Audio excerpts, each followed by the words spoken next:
Hi, I'm Elliot, a writer, and I'm typing out The Great Gatsby. Why? Because that was something Hunter S Thompson did because he wanted to see what it would be like to write a masterpiece. Now that I have some time on my hands, I figured it would be a good opportunity to try it myself. So, join me every Saturday until I finish the whole novel.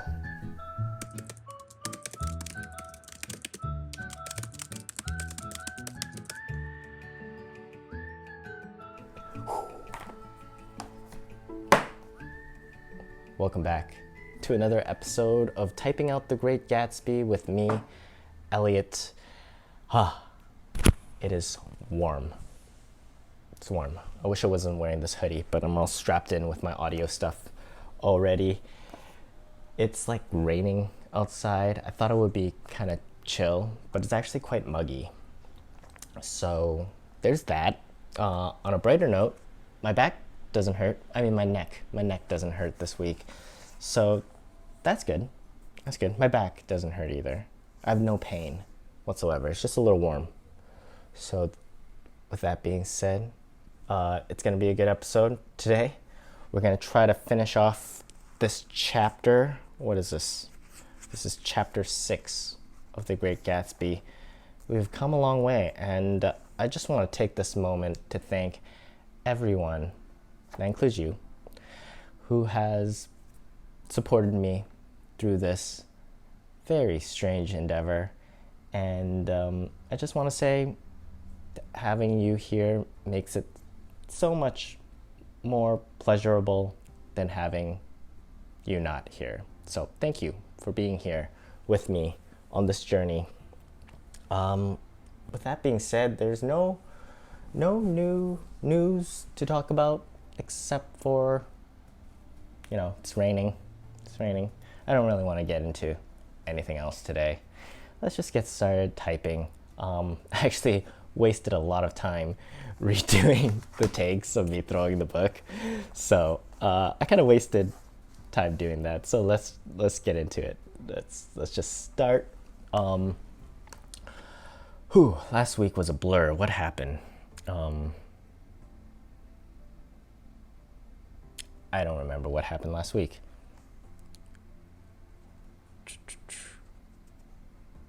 Oh yeah, I think they're at a party together. Tom is there. Tom is being unpleasant. Gatsby's being awkward. Nick is sort of just bouncing in between all these different personalities, trying to get everybody to, function together. And with that being the case, this week, our intention, what are we going to look for as we type this week? We're going to look for conflict. What is conflict? Well, conflict is the heart of any good story. Conflict. It's one character wanting something. Let me try to explain this. It's one character wanting something, and then obstacles stopping him. The obstacle could be a person. It could be, a force of nature. It could be anything. It could be his own mind. So that's conflict. So as we type out today's section, let's just try to keep an eye on conflict that is happening. What does one character want, and what is, opposing him? What is stopping him or her from achieving this? Hence, conflict. All right, let's begin. It is very warm. I'm sweating.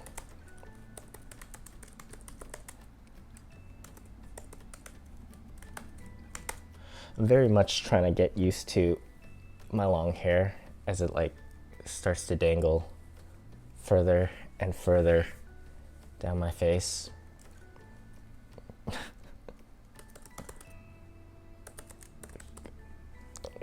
Yeah. I don't need to do that. It doesn't need to be that.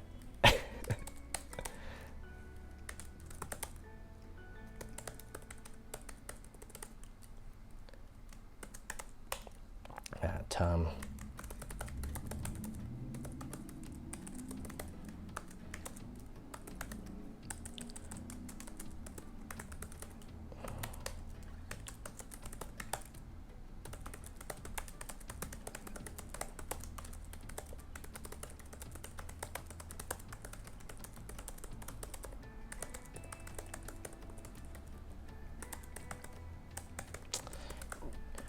Tom, even though he is a rude person, also a bigot and a racist, he actually knows things. And I mean, Gatsby is not perfect either. So when you know how it, like the saying, it takes one to know one.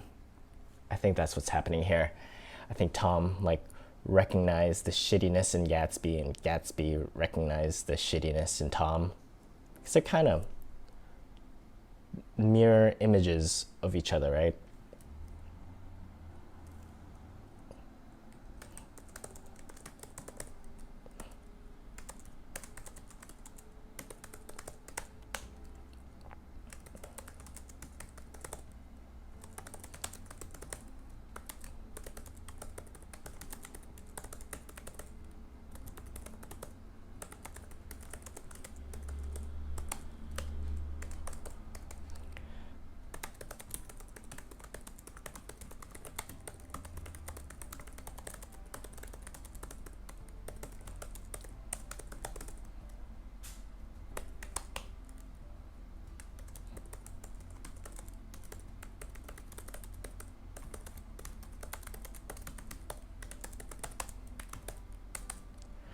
Well, we can already, we've been so far through this book that we kind of already know what the characters want. We know that Gatsby wants to be with Daisy.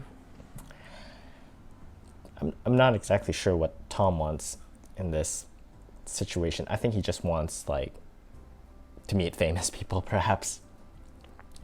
I'm not super clear what Nick wants. Let's keep an eye on it. I think he just wants everybody to be happy.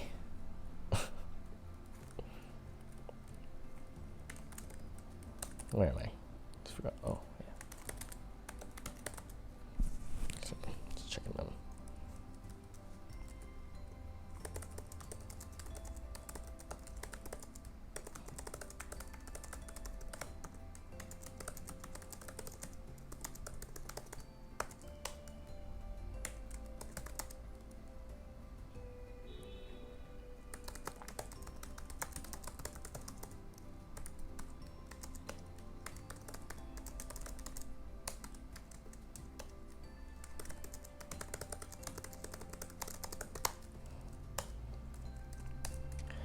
One thing I do a lot when I write is I have characters turning to each other.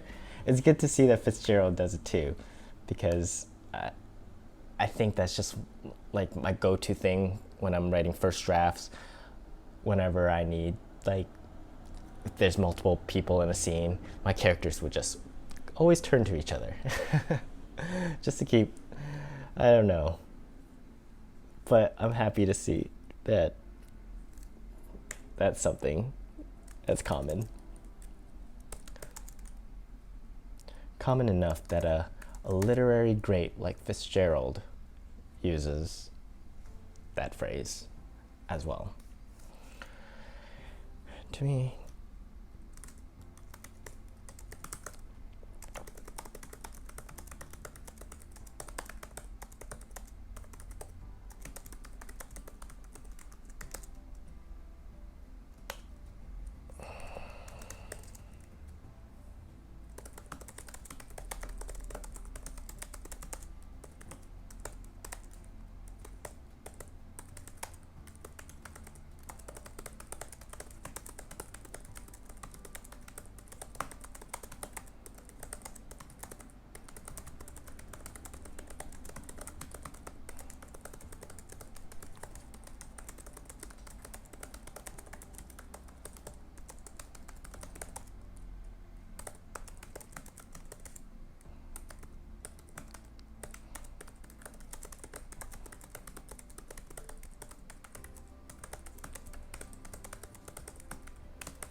so this part is talking about music, and my good friend Greg asked me last week in the comments after watching the Baz Luhrmann version of The Great Gatsby, what I thought about the hip hop style music in the movie, how it's very different from the, well, obviously the 1920 jazz music. And I think I'll do it now. I have a Fitzgerald fun fact planned to respond to that, because I think it's a good question, actually. Thank you, Greg, if you're watching this. I don't know if you actually watch this. You might just come in and leave a comment. And but if you're watching this, good question. Here's a kind of legit answer and a bit of detail on why Baz Luhrmann chose to use, I guess, non-jazz music in the movie. So what Fitzgerald wanted to do when he wrote the book is he wanted to represent the jazz age. And he wanted to showcase the jazz age and the music from it.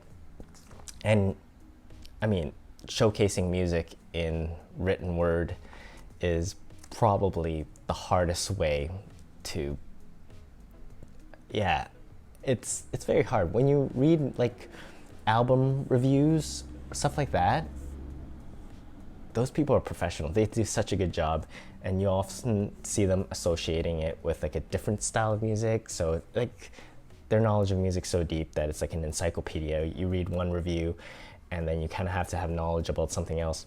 It's very tricky. It's very different with literature because you kind of have to, I don't know much about jazz. So when I'm reading this stuff,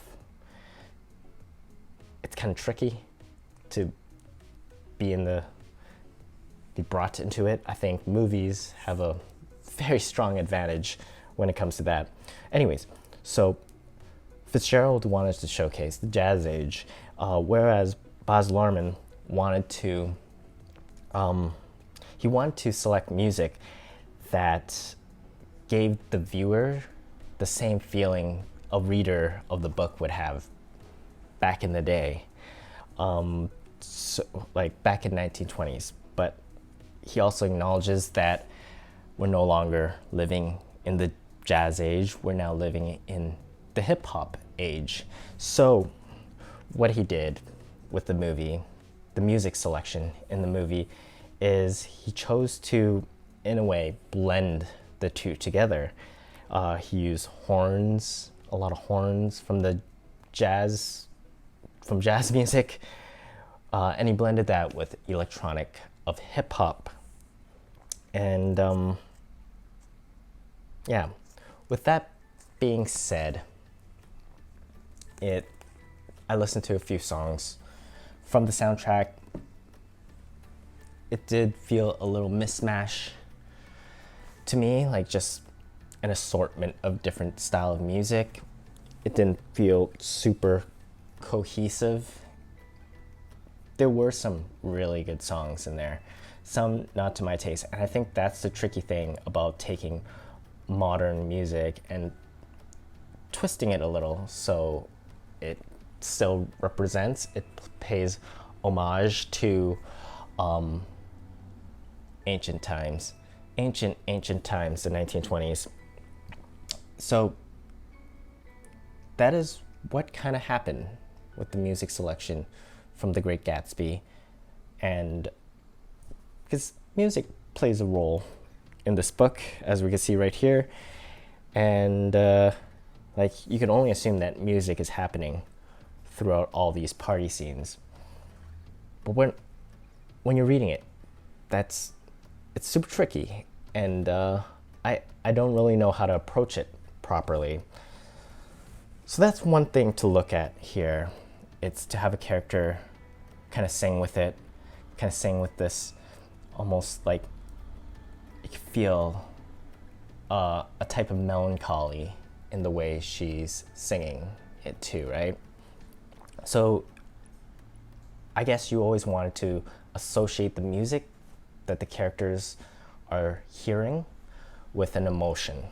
I think that may be an interesting way to approach it. Let me know if that's how you approach it, or if you do some sort of, you need to associate it with something. You can't just say, like, the trumpets are playing and expect some visceral. We talk about evocative writing. I think when you write about music, it definitely needs to evoke something in order for it to resonate. Otherwise, it's just some almost pointless description.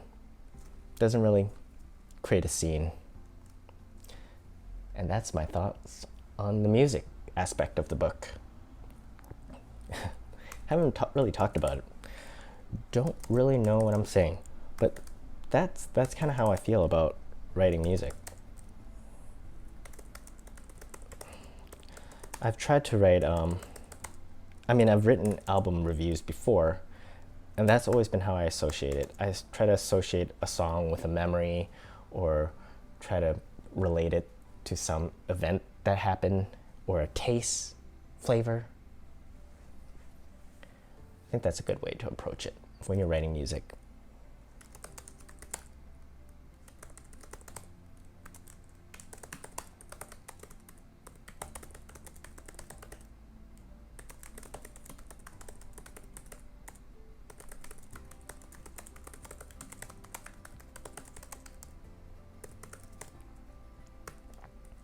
Anyways, thank you, Greg, for that question. And if anybody else has any other questions, I will try to answer it in the most stuttery way possible. That's a promise. Money back guarantee.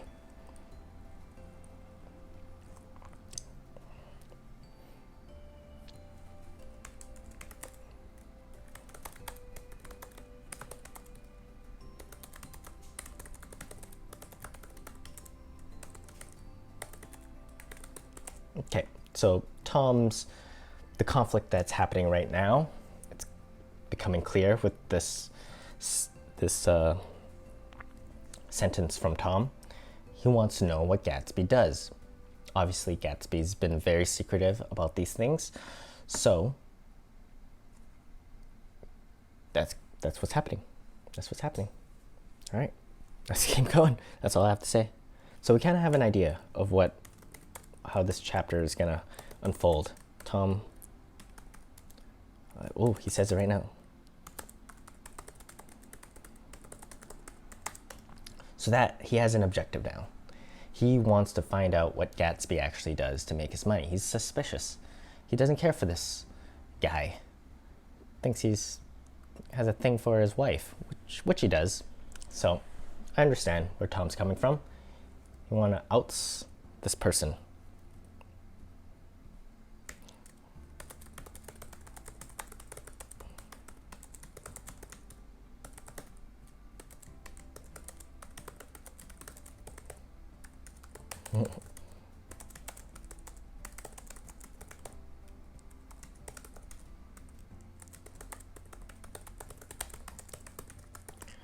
And so right now, the person who is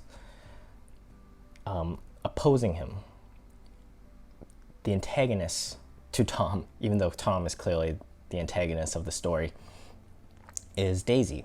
Because Daisy is kind of, approaching it in a very gentle way, saying, actually, he does this very innocent thing he does. He's a business owner.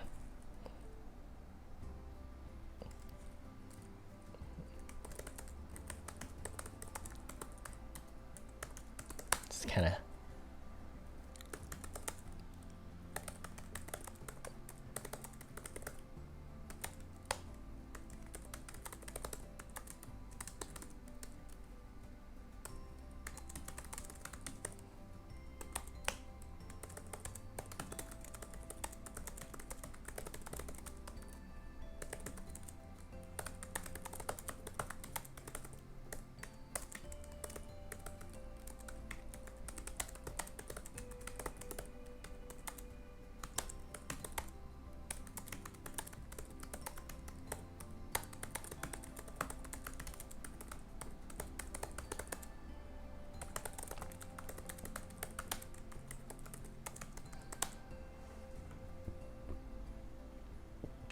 Okay, so this is another way to approach music, as if music is a physical thing.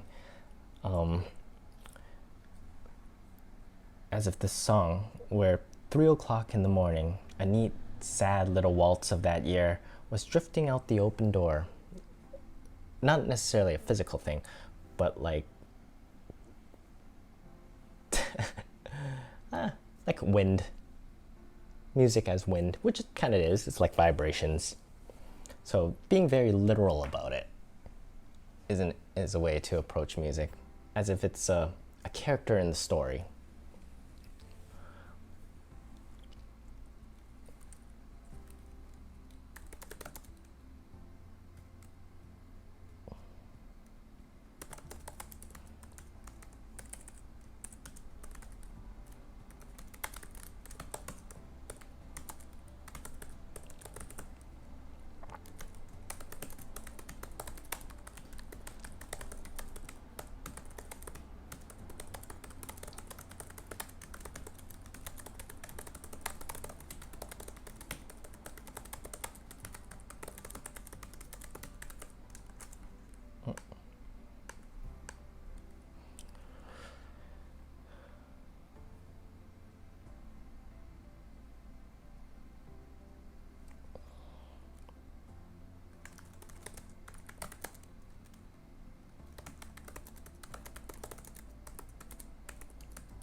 Well, I guess Tom and Daisy are gone. So there wasn't that much of a conflict happening. I was trying to find conflict. Well, it ended pretty quickly. Kind of got shut down by Daisy, I suppose.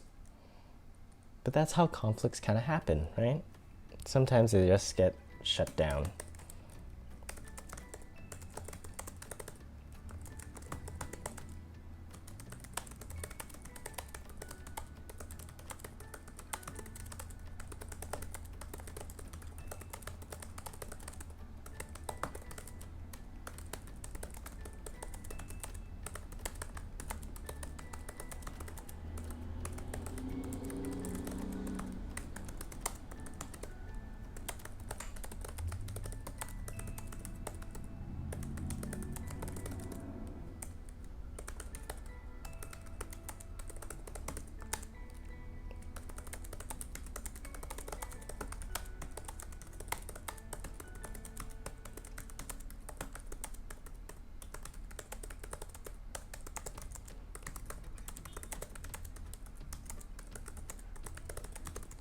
All right, let's see what Gatsby, if there's any conflict here. It's fun, actually. Conflict Hunter. Ellie Chen, Conflict Hunter. That'll be my new series at some point. Okay. Oh, yeah.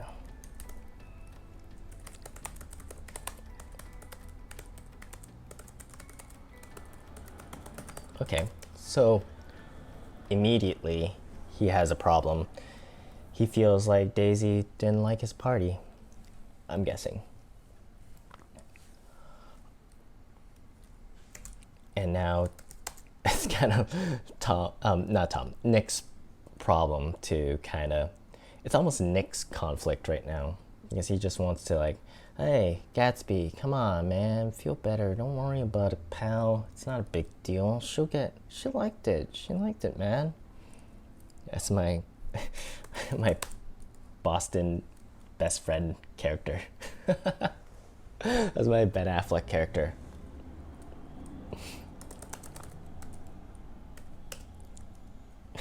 I don't even know if that's a Boston accent. I don't think it is. Come on, don't worry about it, dude. She likes you. She didn't like it. After I finish this, I'll do a one-man show of The Great Gatsby. I'll redo all of this. I'll just perform it. Oh yeah, Gatsby's feeling bad about himself.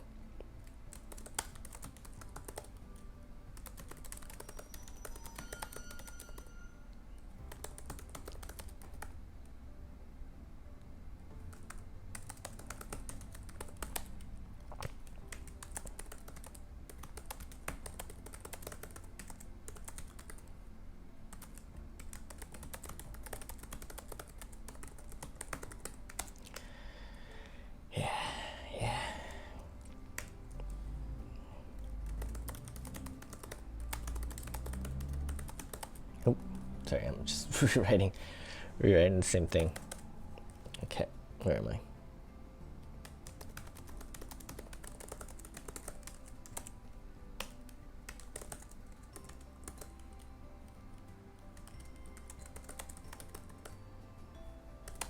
Oops.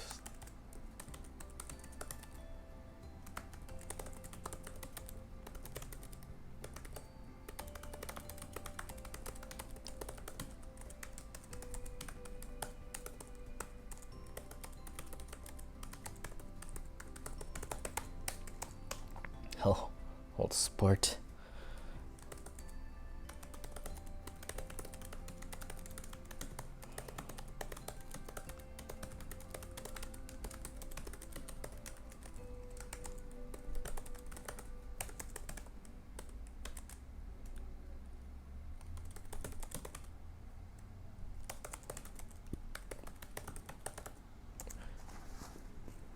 Best part, turning the page.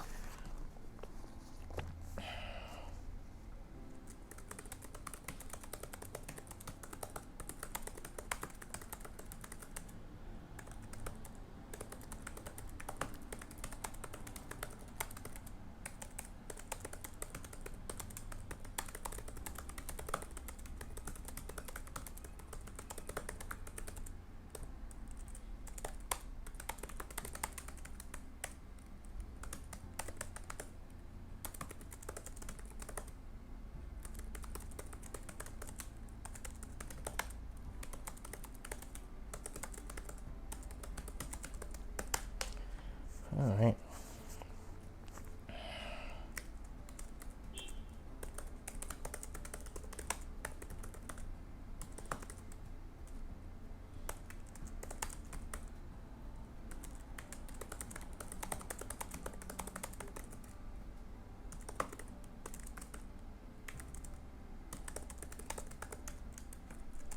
All right, so Gatsby is pretty much just feeling bad about himself.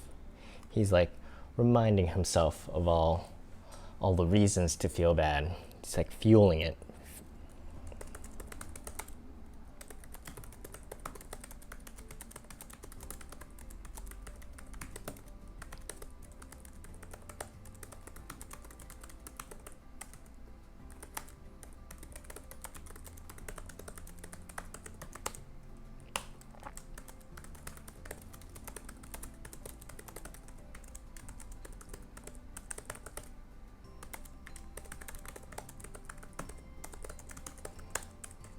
Nick's just trying to be sensible.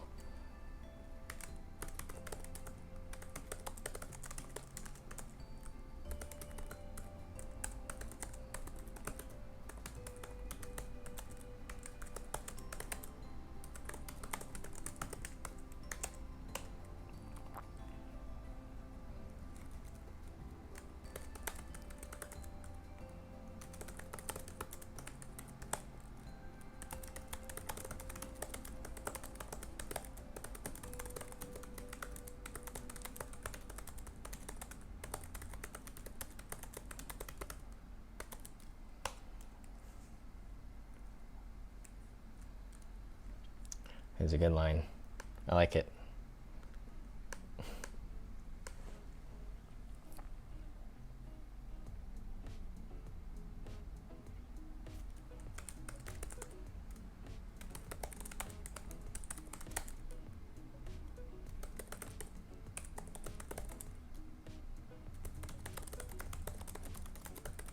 All right.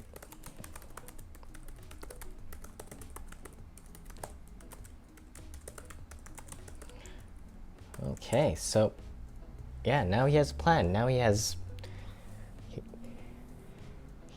he knows what he wants. The obstacle is there, Tom. Now he needs to get Daisy to love him. There's the conflict.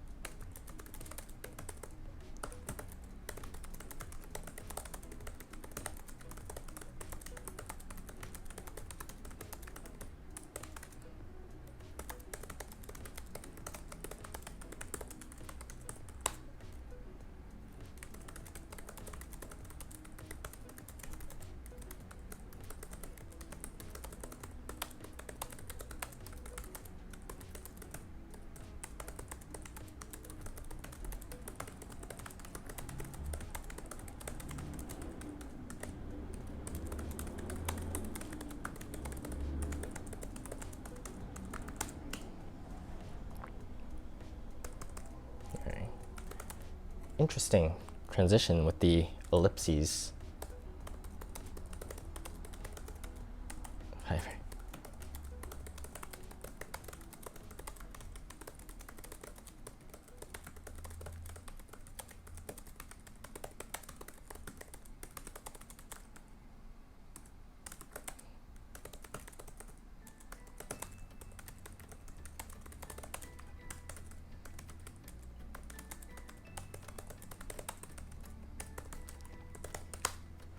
One thing I find really tricky when writing a first-person narrative is when the first person starts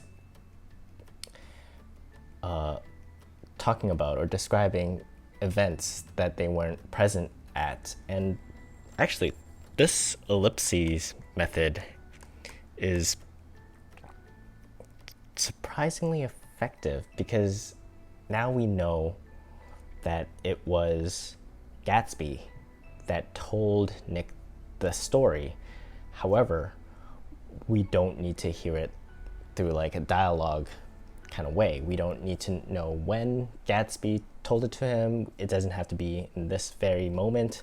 He could just sort of, he could have gathered this information throughout the duration of their relationship.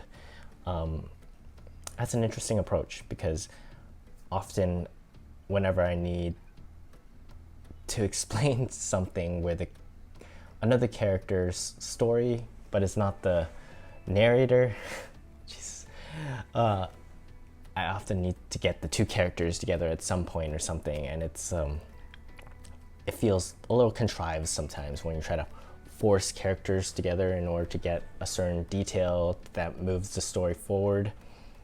This is the easier way. However, these two characters are already together in the moment.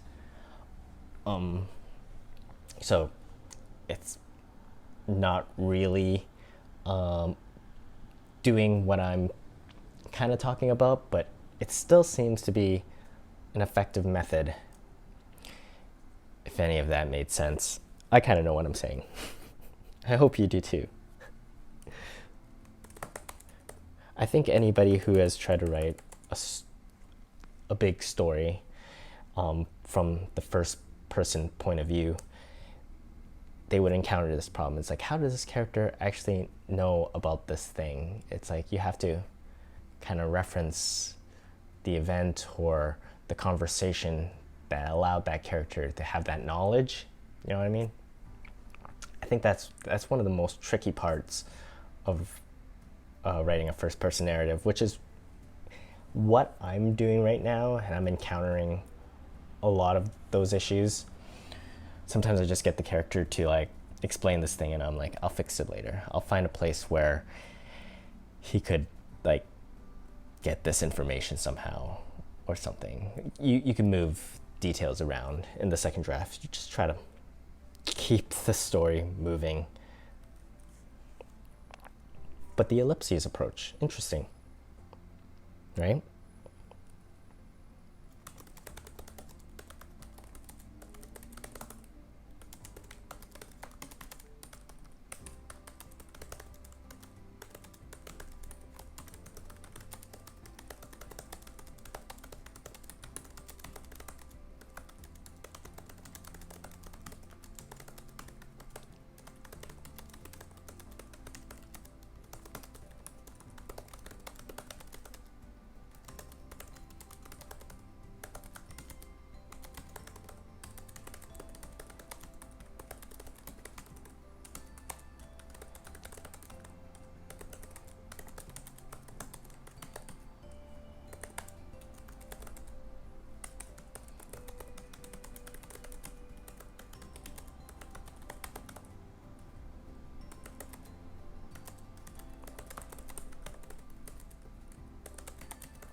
Feels a little weird that this is all coming from Nick, though. Like,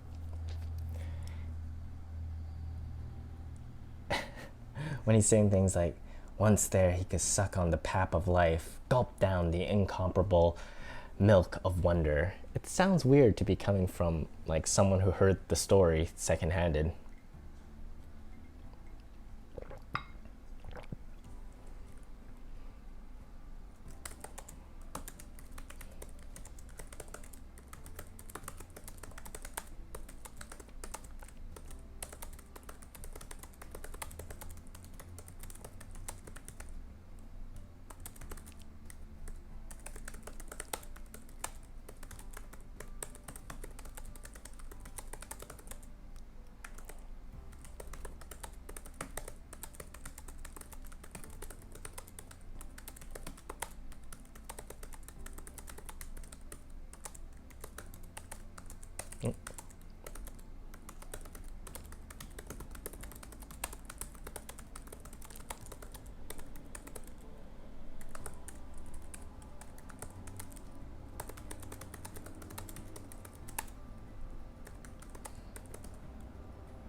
Like, that just sounds weird coming from another dude's words, you know? Like, he's choosing these words. He's choosing these, like, very sensual words. Blossom. His lips touch... At his lips' touch, she blossomed for him like a flower. Really? Nick is saying that? It's a little weird. This part's a little weird. I think I would have approached it.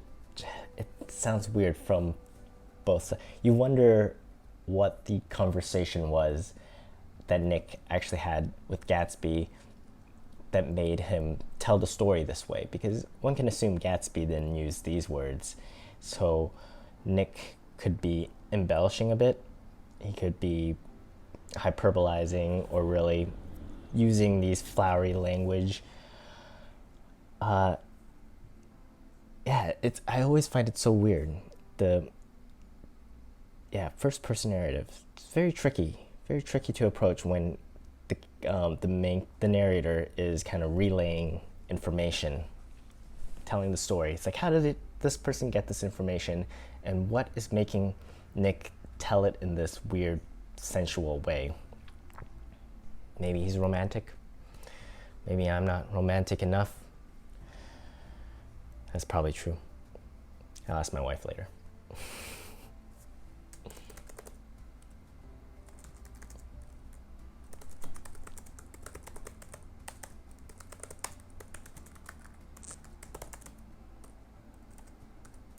Oh, maybe you'll tell me.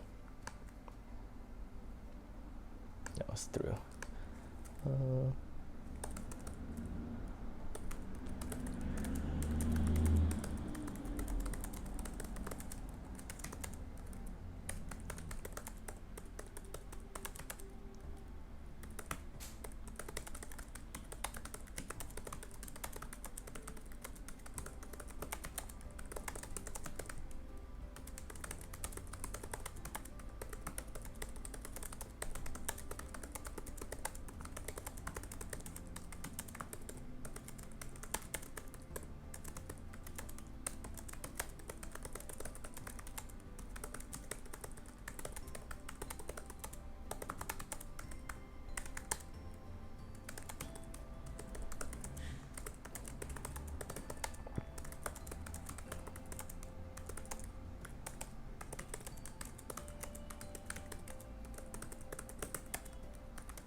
That's actually really interesting. This is the end of the chapter, by the way. Here is where we see that Nick is such an unreliable narrator, because he doesn't remember his own memories, right? And that's the thing about writing a first-person narrative, is your narrator is just a person as well, so they're bound to mess up. They're bound to, tell lies, or not lies necessarily, but say the wrong things, or not give the right details, or whatever. Interesting. It kind of leaves a little mystery. It allows us to kind of, what was he thinking about? What was the elusive rhythm, a fragment of lost words that I have heard somewhere a long time ago? It's very beautifully written, actually, this passage. I like this a lot. Just doesn't know what to say to him. Okay, chapter 7. Okay, I don't know if we could get too deep into this. Maybe I'll try to get a couple pages in, but I think this is a good time to do, the favorite part of the show, best part of the show, where I time myself for a minute to see how quickly I could type. The record I'm still trying to beat is 80 words per minute, which I honestly don't know how I achieved that one time. I don't even remember. It felt like so long ago that I did that it doesn't even seem real. 60 seems to be around my average. Alright, let's start it. And then we can look for more conflicts. And then we can wrap this up. Let's start the timer first. Feel free to do this with me. Feel free to pull up. We're in chapter 7. Feel free to open it up and do this with me. It's a race. I'm challenging you to a race right now, is what I'm doing. Okay, ready?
That felt pretty good.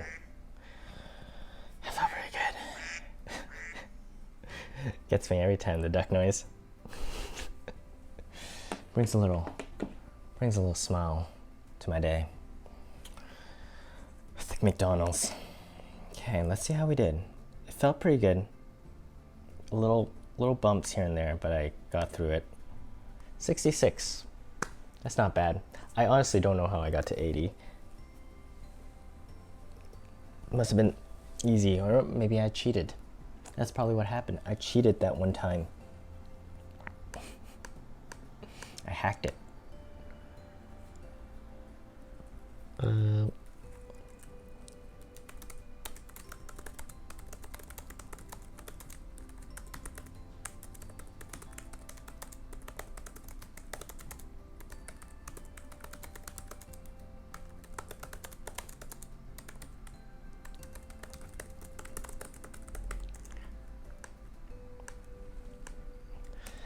The thing about The Great Gatsby is every chapter just like leaps in time pretty significantly. It's like linear, but it also like jumps ahead.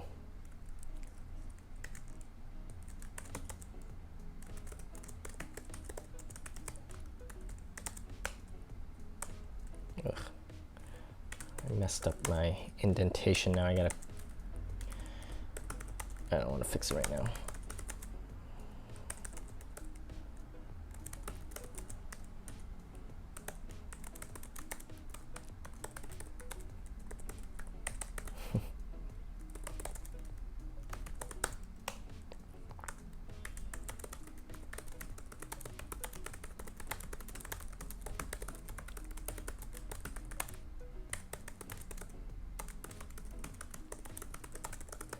Okay, so what is the conflict here?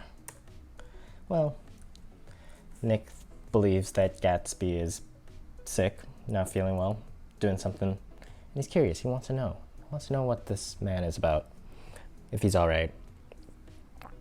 And this butler, this villainous butler, is now in his way. So Nick wants to see Gatsby. This butler is an obstacle in his way. See, conflict. But what does this butler want? I'm sure he has objectives of his own. One way to really learn more about your character's objectives, if you're writing, is to take an acting class. Because you really get to dive deep into characters and understand character developments and character intentions and all that stuff. I took acting class way back in the day, and it's kind of helpful just to think that way and just get into a character's head. I don't know. It's hard to. I'm saying it now as if I'm an expert, but when I'm writing, it's like completely useless. It's hard to apply it when you're doing it. It's easy to just do it and then review it and see it. But a recommendation, take an acting course. They're fun. They really help you break out of your shell, if you do have a shell. We all do.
So he Fitzgerald is just jumping through between scenes really quickly, very quickly. One moment he's talking to the butler, the next moment he's getting information from his Finn, and then next he's on a phone call with Gatsby, all within this small chunk of text. Things are moving quickly.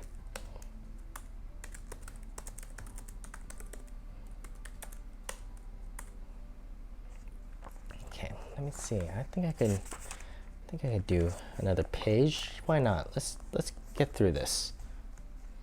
Feel good. Let's find out what this Gatsby character is up to.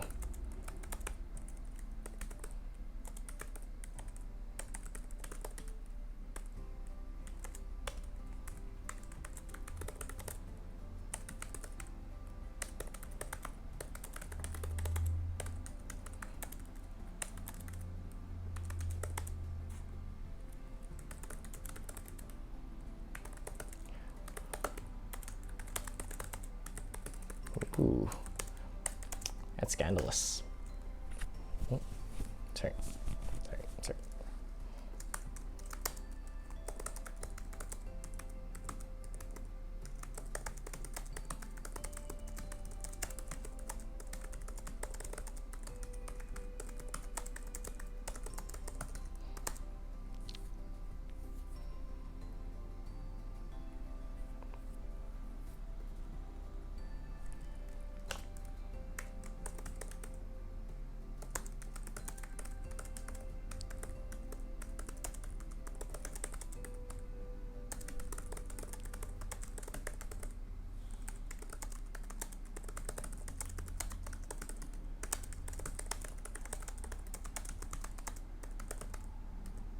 See, this whole story so far, you feel like you don't know what to believe. But you don't really feel confused. You're just kind of going with it and you're figuring out on your own. It's almost like a mystery story, and there's like red herrings all over the place, just trying to throw you off. It's interesting. Interesting approach. Very technical. It's hard to do. It's harder to do than it looks, to mislead but not confuse. You know what I mean?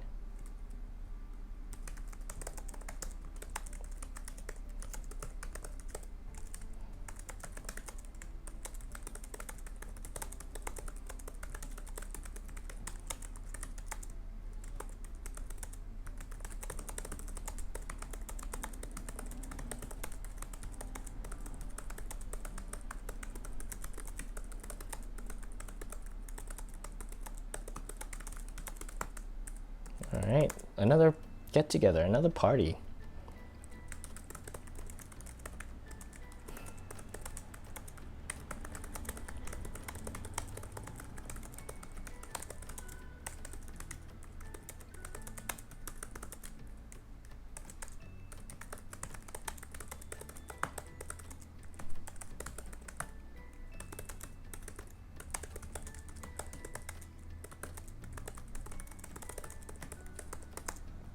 I like something was up. even like great literature can use phrases like that. It makes me really happy, because that's kind of how I write. Very casual.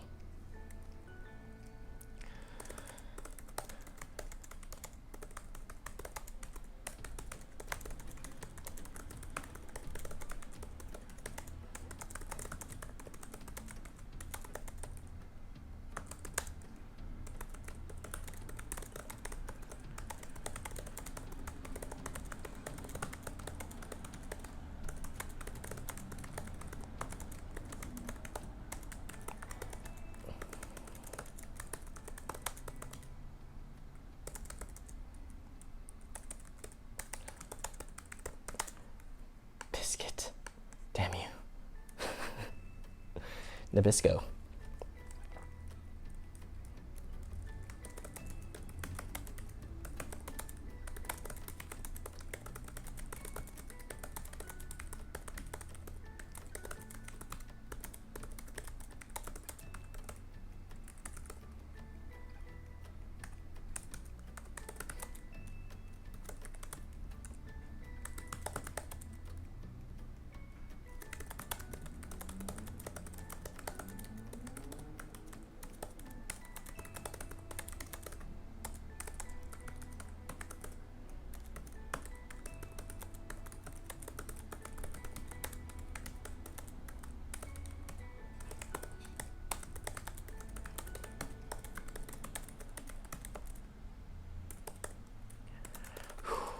I'm feeling it. I'm feeling it.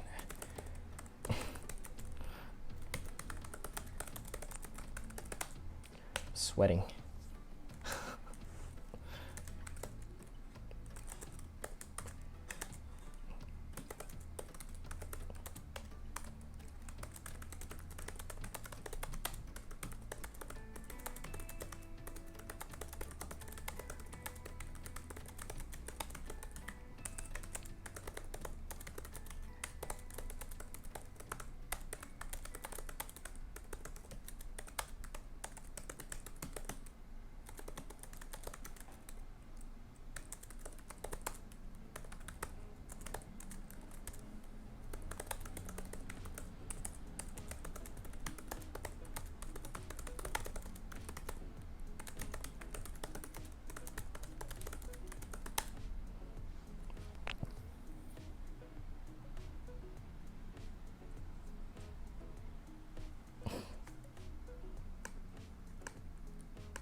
Separate words. Okay.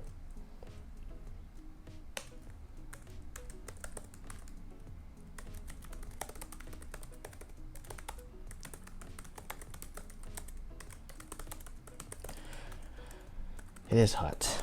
Hot. Hot. Hot. Is it hot?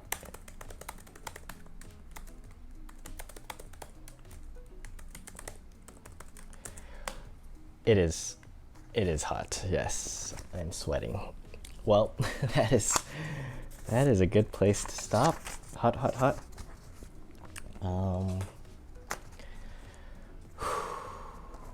It is hot.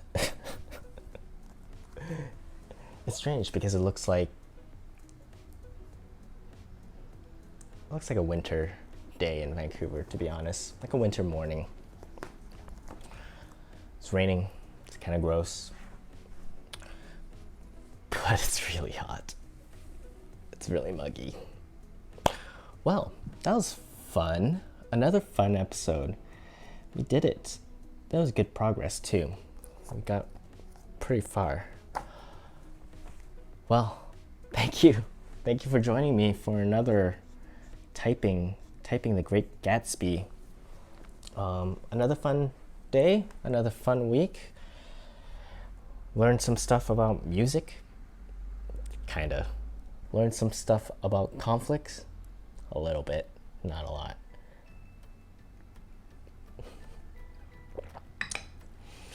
Share some laughs.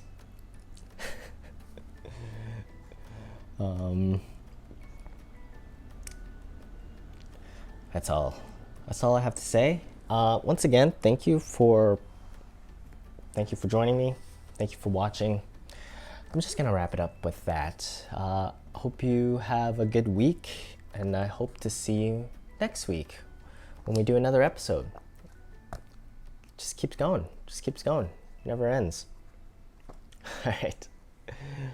Bye.